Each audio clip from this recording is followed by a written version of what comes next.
Have you ever bought clothing that you really love but you actually never reach for? I'm going to tell you why this might be happening and how you can fix it.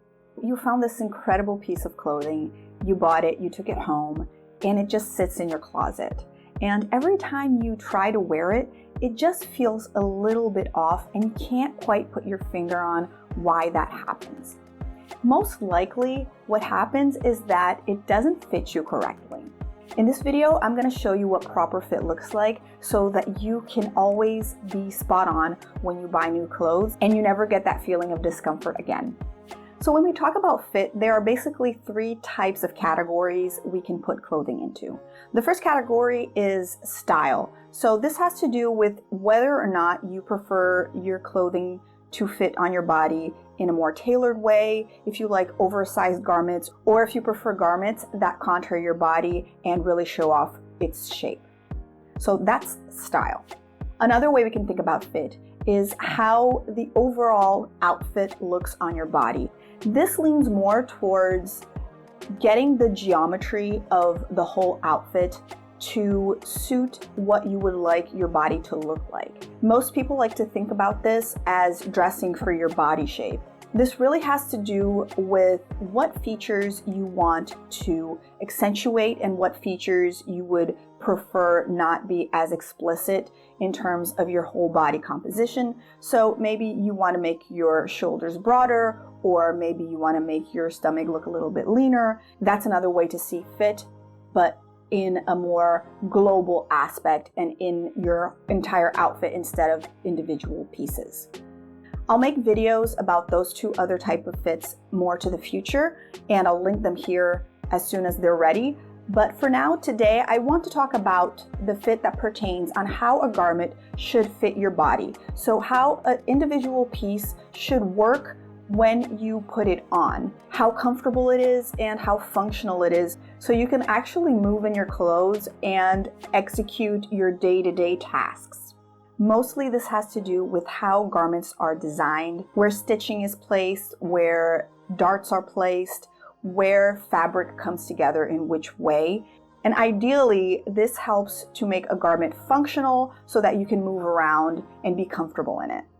Every manufacturer and designer have their own system to put together clothing. What we're going to talk about today are more of general guidelines than actual steadfast rules. So make sure to take that into consideration when you are in the fitting room trying to figure out if something fits you or not.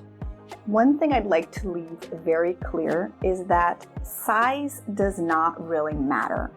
It does not really matter if you're reaching for a size 4, a size 6, a size 8, or a size 10. These numbers are totally arbitrary. There is no universal standard, and each manufacturer and stylist will have their own basis on what they consider a certain size.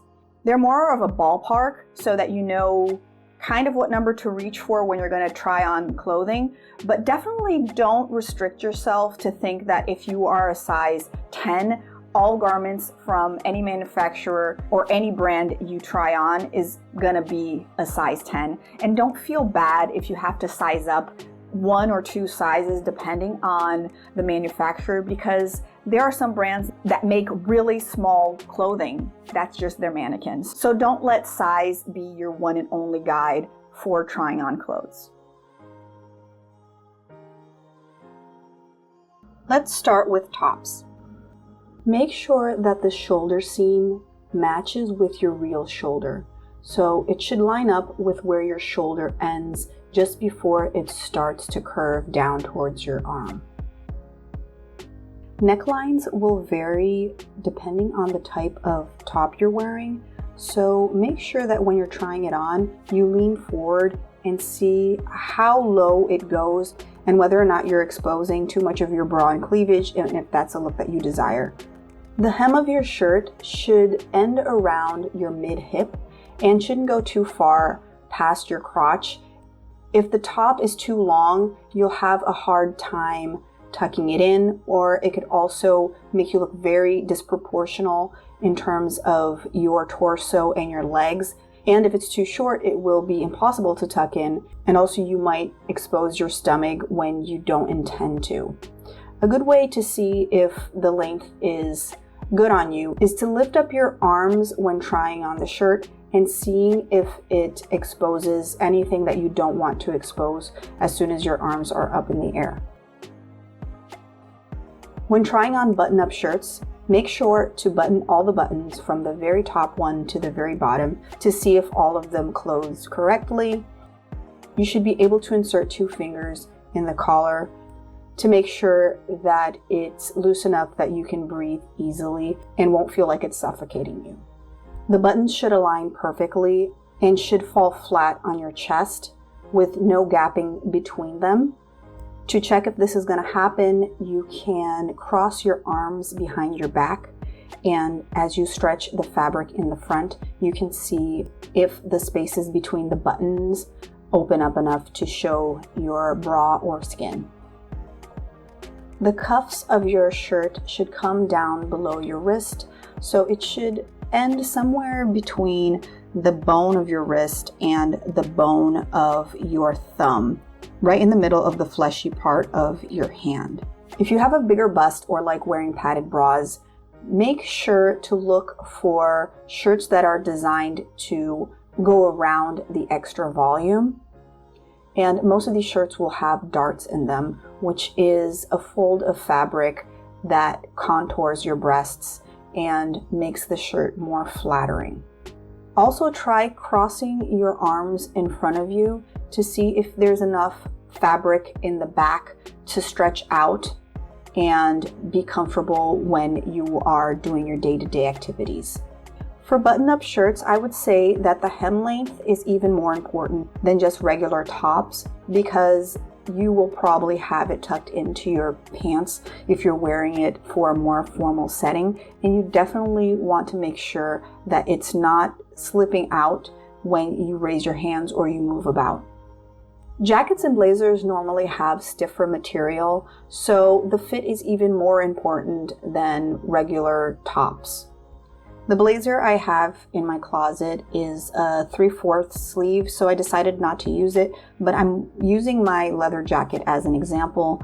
But these guidelines will serve for any piece of outerwear that you want to try on. The same principles apply for the shoulder seams, except if you have shoulder pads, and in this case you'll have to evaluate how they sit compared to your shoulders. Cuff length for button-up shirts also applies for jackets and blazers, so they should still end at the fleshy part of your hand. There really isn't a correct length for hemlines in jackets and blazers. They could be longer or shorter depending on personal style and also trends. So just pick one that suits you better, both in terms of style and also in terms of visual effect. Since these are made of stiffer material that normally have less elastic in them, make sure to close them up or button them up and fold your arms in the front and in the back to make sure you have enough fabric that permits that you have full range of motion. I personally like to bring up the sleeves in most of my jackets and blazers, so I will do a check to see if they roll up nicely or not. Always make sure that your bottoms fit your widest part, which could be your thighs, your hips, or your stomach. This will guarantee that you have the best fit, and you can always take it to the tailor if you need to get it taken in another part of the pant that doesn't fit as well.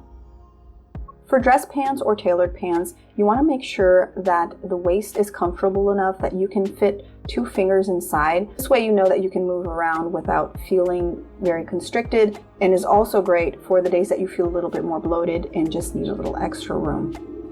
You should not, however, need a belt to keep your pants up. And also you want to make sure that when you're walking with them, they're not sliding down and you're having to hike them up every so often. Pockets should lay flat against your body without any puckering and without showing any of the pockets lining. If you see that the fabric around your hips is stretching out so that you can see horizontal lines, this means that the pants are too small for you and you should size up. The other way around is if you see a lot of loose fabric in your crotch area, this means that the pants are probably too big and you should size down. When trying on pants, always crouch down to make sure that you have full range of movement while wearing them. So crouch down, lift your legs, sit down if you can, bend forward, and see how the bottom reacts so that you can make sure that you will feel comfortable while wearing it. How long your pants should be is sort of a matter of preference, but full-length pants have a few standard break measurements. And break is going to be the distance between the end of your pants and your shoes. So there is no break where your pants end just before they hit your shoe, somewhere around your ankle bone. There's the quarter break where it just touches your shoe lightly. There's a half break where it actually does touch your shoe fully. And there's a full break where there's excess fabric and it sort of bunches up around your shoe. So this is more of a case of personal style. But one thing that isn't personal style is that pants should never touch the floor. You should never have enough excess fabric to where your pants are dragging across the floor. This will ruin the piece and it just looks awful. Also keep in mind that where your pants end is going to depend on what type of shoes you wear. So if you're wearing flats, your pants will end at a certain point, and if you are wearing heels, they'll end at another point. I suggest that when you're buying pants, you think about if you will be wearing them mostly with flats or with heels. If you do plan to wear them mostly with flats, then you should probably buy pants that have a shorter overall length. And if you normally wear your pants with heels, factor in which is the normal medium size of heel that you wear and take that in consideration. You'll hear people saying that you should take the shoe that you intend to wear with that piece with you when you try it on. I just think that's not realistic, and also I don't want to be constrained to only wearing one pair of shoes with a specific item of clothing. So I try to make it as broad and make it as flexible as possible. Most of what I've said for dress pants also works for jeans in terms of how loose the waist should be. You can normally get away with buying jeans that have a little less room in your waist because denim is a stiffer fabric and it tends to give out after a few washes. So it's okay for you not to have that much space in your waist. And if you actually do buy it with too much space, you might end up with baggy jeans after a few washes. And once again, you should always fit your jeans to your widest part. If you get gapping in your waist, even though it fits your hips perfectly, you can get your waist taken in at a tailor. And since jeans are a stiffer material, this is where I recommend the most. You move as much as you can in them while trying them on. So definitely crouch all the way down and see if it has enough give so that you're sure you have your full range of everyday movement. I don't see many people talking about the rise of your pants, but I do think that this is an important element. And of course, there are low rise, mid rise, and high rise pants. Where the rise actually goes on your body will depend on your personal measurements, and it's important to get this right to be able to get the pants to hit you exactly where you want it.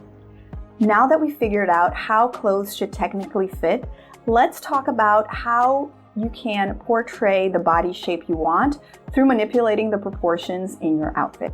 And I'll have that video linked here as soon as it's up. And in the meantime, you can check out this playlist if you want to know more about how to curate your closet. Thank you for watching, and I'll see you next time.